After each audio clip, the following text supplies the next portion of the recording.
Hi, I'm Corden C, and today I am playing Trains Traffic. Paper Trains Traffic. Actually, I'm not playing it right now.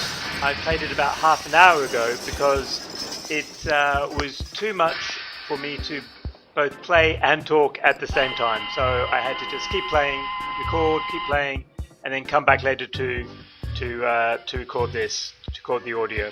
And I guess that should give you a bit of a hint as to what sort of game it is. It's a puzzle game which is based on reaction speed, but nicely the reaction speed is very dependent on you. So basically what you do is you control the stops and the switches on train tracks.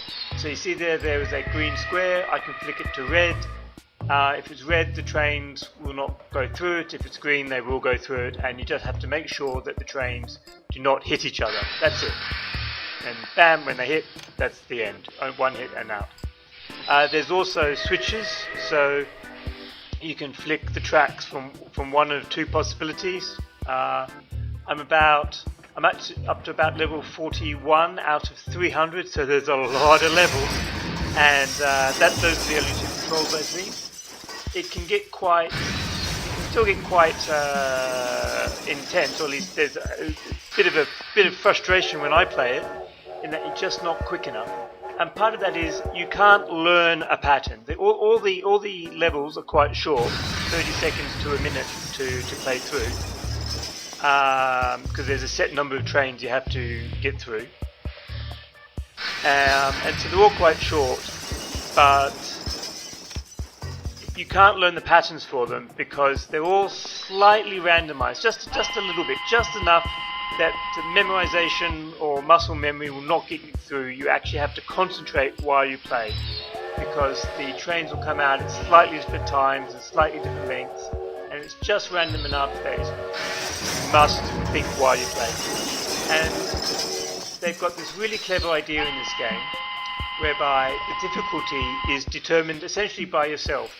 There's this boost button, and so in addition to the controls, you also have a boost button which speeds everything up. So if you press boost, it goes quicker.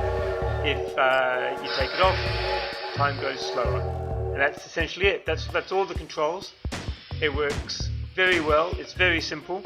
Yeah, and it's quite just a really nice little game. So what else is there about it? Well, there's 300 levels. The difficulty ramps up very smoothly. Because of the randomness, some levels seem to be amazingly easy. I just basically put my finger on the boost button, and 30 seconds later I was done. I didn't have to do anything else. And others I think may actually be impossible to do because of the randomness. That's just come out in such an order that it's just not possible. But I'm not certain about that. But I suspect that might be the case. But it doesn't matter because it's only a minute. You restart. It restarts very quickly, and boom, you're off again. And you very much get this sort of fast turnaround sense. It's like, just one more try. Maybe this time it'll be a bit easier for me, or just see what's in the next level. So you kind of go along quite easily, just seeing. And the difficulty ramps up quite slowly. 300 levels keep you going for a long time. I've been going for a bit over 2 hours now, heading towards 2.5 hours. I'm not very good at it, being an old man. Even old man reactions are good enough to get you through this game if you just keep at it. So there's a long way to go to keep you entertained for a long time if you think this is the sort of game that you might like. And I quite enjoy it. It's very well done. There's stars, so you can go back and keep going until you get done within a certain time limit. So it's basically how much can you rest your finger on that boost button and still manage to get through it and not crash. And I really like the art style, this sort of little line drawn thing. This is, when I was at school, this is the sort of thing I used to draw at school. I used to draw like this sort of stuff all the time. And there's little nods to that. I've seen there's a Stargate in there. I've seen a crashed Star Destroyer. It's just really cute little art, nice little animation. It just works all very well and very nicely, and it's just a well-made, well-polished, very simple little game. And it's once again, it's a game where what you see is what you get. If you watch this video and you like what, or you think you'll like what you see, then you're fine, because you're going to get exactly what you see. There's not really much hidden here. It's simple, to the point. If this is the sort of game you like, then fine. And to be honest, this is the sort of game I don't normally like, but I actually like this one. I think it's quite good.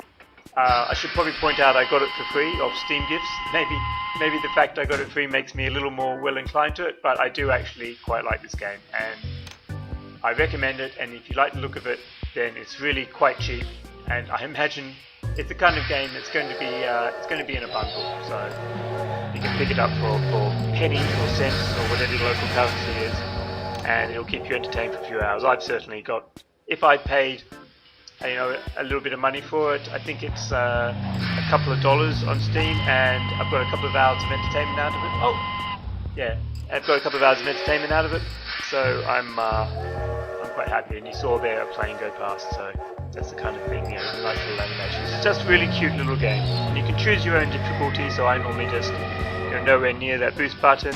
Nice art style, a bit twitchy, but with a bit of randomness. So maybe you'll get lucky, maybe you won't. And yeah, that's it. Not really much more to say. Take a look at the video, and that's that. I'll let it run out a little more, but until then, until next time, bye.